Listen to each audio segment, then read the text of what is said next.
Hi, I'm Scott Amos, executive producer on Tomb Raider Definitive Edition, and this Dev Diary will explore what makes a next-gen Lara. Lara's entire model was upgraded, both textures and materials.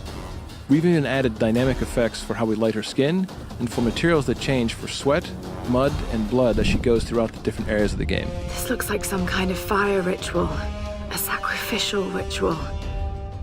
One of the ways that we upgraded Lara was certainly looking at her head and her face and saying, we want to build our first attempt at what a next-gen Lara Croft could look like. Lara's head has been re-topologized and increased in resolution for a higher fidelity and appearance. Her head was literally rebuilt from scratch with over 5 times the density and improvements on her eyes, nose, mouth, and cheeks, and all of her textures are at a higher resolution as well. The next big area for us to focus on upgrading Lara was something we could only do on next gen. For Lara, her hair is one of the biggest elements you'll constantly see from a third-person camera running through an action adventure. So we added truss effects, custom written and custom optimized for next-gen consoles. I hope this thing still works. This technique allows for all the individual strands of her hair to actually be calculated as a simulation in physics to react to wind, weather, and as she moves, runs, or she's even hanging upside down in the world, giving amazing fidelity to how this character looks on screen. One of the other ways we wanted to upgrade Lara was specifically looking at her skin. It's a very big deal.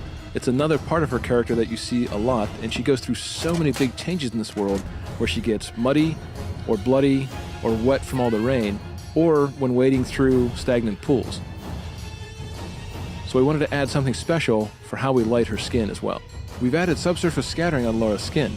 The net effect is that it gives her a more realistic and lifelike appearance. It literally means when light hits her, it goes just below the surface of the skin and scatters or diffuses as it would in real life. Drip maps have been added across Lara's skin that actually react dynamically in the environment when she's under stress or exposed to rain or wading through water.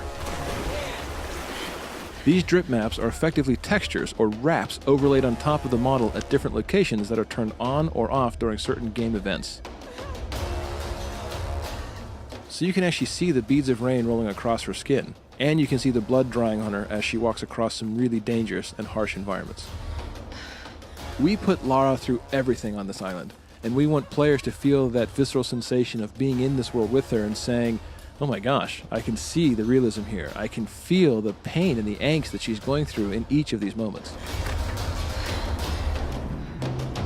So one of the things that we had to do, looking at the next-gen version of Lara Croft and looking at Tomb Raider, was put all kinds of simulation into the world.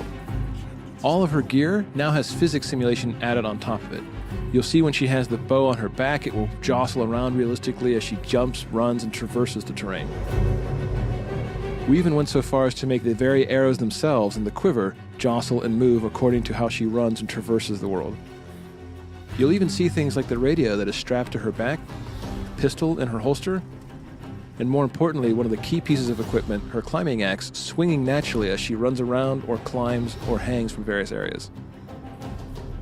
It adds that nice subtle nuance that when people see it, it just makes the world feel more realistic.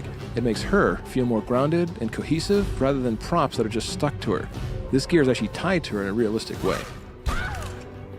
So this is just a glimpse at how we made a next-gen Lara. From the different effects we added to the dynamically changing materials on Lara's skin. From all the new head, face, and tress effects hair to the physics we added to the gear itself. This is truly the definitive edition of Tomb Raider.